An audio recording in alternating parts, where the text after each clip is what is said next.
Hello everyone.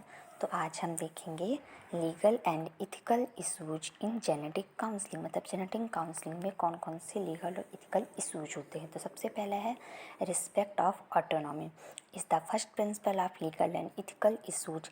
Self rules या self governance और self determine. All patients have right to take information related to genetic disease or condition. Patients are independent to self-rule whether he goes for the treatment or not. जो respect of autonomy होता है ये first principle होता है legal और ethical issue का। इसमें patient self rule या सेल्फ डिटरमाइन या सेल्फ गवर्नेंस का मीन्स होता है कि इंडिविजुअल यानी पेशेंट के पास राइट होता है कि वो अपने डिसीजन खुद से ले सके, और पेशेंट के पास ये भी राइट होता है कि वो जेनेटिक डिसीज या जो भी कंडीशन है उसके बाद उससे रिलेटेड सारी इन्फॉर्मेशन ले सके, सारी जितनी भी इन्फॉर्मेशन है। पेशेंट इंडिपेंडेंट होता है, मतलब वो खुद डिसाइड कर सकता है कि उसे ट्रीटमेंट के लिए जाना चाहिए कि नहीं जाना चाहिए। Physician should provide complete information regarding the genetic condition. जो फिजिशियन होता है उसे पूरी इन्फॉर्मेशन देते हैं पेशेंट को जेनेटिक कंडीशन के बारे में, जो भी जेनेटिक कंडीशन है। In medical genetic test following, अगर मेडिकल जेनेटिक टेस्ट हो रहा है तो इन स्टेप्स को फॉलो करना है। प्री एजुकेशन काउंसलिंग या बेनिफिट, पेशेंट को काउंसलिंग के पहले की एजुकेशन देनी है, उसको काउंसलिंग के बेनिफिट के बारे में बताना है। Carrying out test if patient are willing, test को करना है अगर पेशेंट विलिंग मतलब पेशेंट की इच्छा है कि वो टेस्ट करवाए तो टेस्ट को पेशेंट पे करना है। Post test counselling of test if positive, अगर टेस्ट पॉजिटिव आ जाता है तो पेशेंट के लिए पोस्ट टेस्ट काउंसलिंग देनी है कि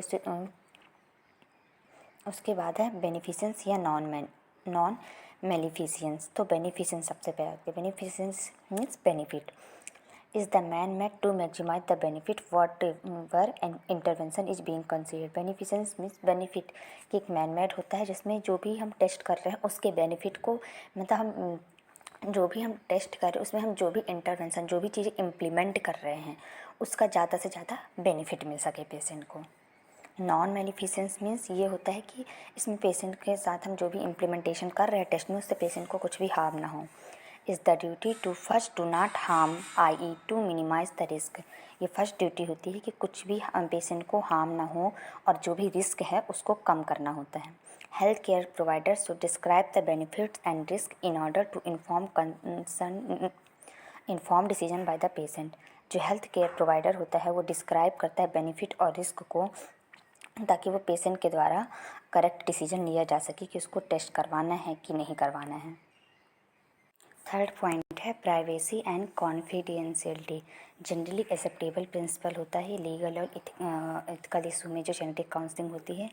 individual should have right to make inform decision whether the third party should have access to medical information and its result.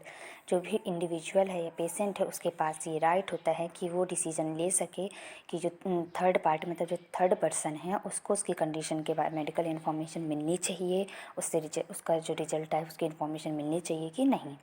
Confidentiality में refers to non disclosure except in certain, मतलब अगर third party से अगर patient की condition के बारे में discussion हो रहा है तो प्राइवेसी के साथ करना है कि इसके अलावा और किसी को पेशेंट की कंडीशन के बारे में ना पता चले अगर पेशेंट की विलिंगनेस नहीं है तो। Justice and equity refers to as how an individual is treated in context of his society।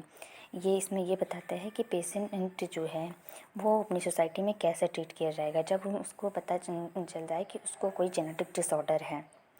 Are all benefits given are not any burden is put, क्या जितने भी बेनिफिट होते हैं वो पेशेंट को मिल रहे हैं कि नहीं। एग्जाम्पल के लिए denying employment to individual on the basis of a genetic condition. Individual को एम्प्लॉयमेंट यानी रोज़गार देने से, काम देने से मना कर देना किस बेसिस पे कि उसकी जेनेटिक कंडीशन अच्छी नहीं है। ये इसका एग्जांपल हो गया।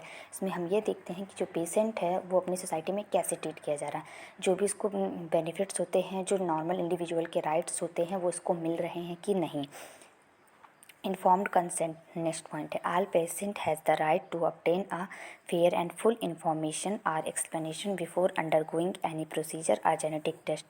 Information include the reason for the test, its accuracy, implication of the result, limitation, its usage and detail of the risk and possible outcomes of each procedure।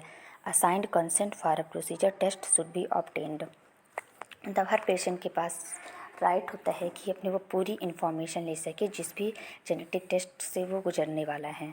Information में क्या थी कि ये रीजन इन्फॉर्मेशन में क्या क्या चीज़ें शामिल होती है कि किस रीजन से ये टेस्ट किया जा रहा है, उस टेस्ट की क्या एक्यूरेसी, क्या एक्यूरेट रिजल्ट मिलने वाला है, उसकी क्या क्या लिमिट्स रहती हैं, उस टेस्ट के क्या क्या बेनिफिट्स मिल सकते हैं, उस टेस्ट के क्या क्या साइड इफ़ेक्ट हो सकते हैं, क्या रिस्क हो सकते हैं। तो सारी इन्फॉर्मेशन पेशेंट को टेस्ट के पहले दी जाती है और ये पेशेंट का राइट होता है।